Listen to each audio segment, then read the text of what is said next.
New projections show the president's social spending framework could cost $4 trillion over a decade, with less than half offset by new revenue if all the provisions are made permanent. Elon Moy joins us right now. She's got more on what's been happening. And Elon, it sounds like there is so much in place still.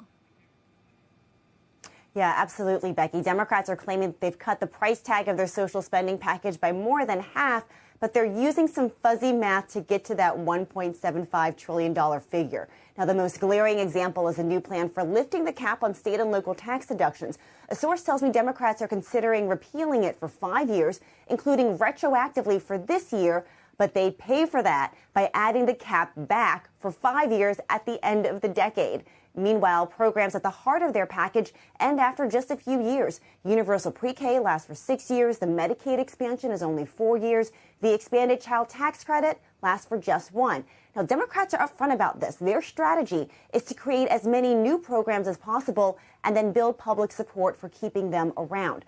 But as you said, if this social spending package were to be made permanent, the nonpartisan Penn-Wharton budget model projects it would actually cost $4.1 trillion over a decade. And the tax increases that are supposed to pay for it would still only raise $1.5 trillion. Now, that's one reason that moderates are calling for a CBO and JCT score before they vote on this bill. And it's not just Senator Joe Manchin who is worried. 5 House members are also threatening to withhold their support until there is an official score. Becky, 5 is not a big number, but it's still enough to sink the bill. Back over to you. When you start getting into some of these details, it doesn't seem like they've resolved the issues that they have, bringing both sides together, because Bernie Sanders said yesterday that he is not going to support lifting the SALT cap for everybody, including billionaires. Maybe he would be there to compromise, to say, OK, we can raise the limit, but he doesn't want to be giving tax breaks to really wealthy people.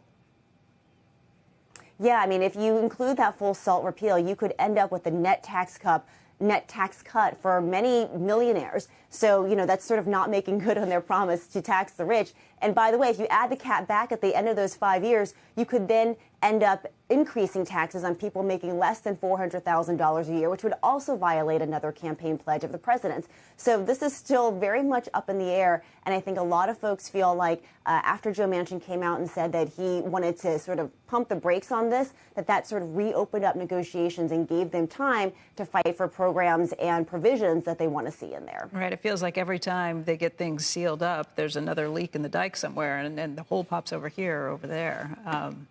Just shows you how complicated and messy some of this stuff can be. Elon, thank you.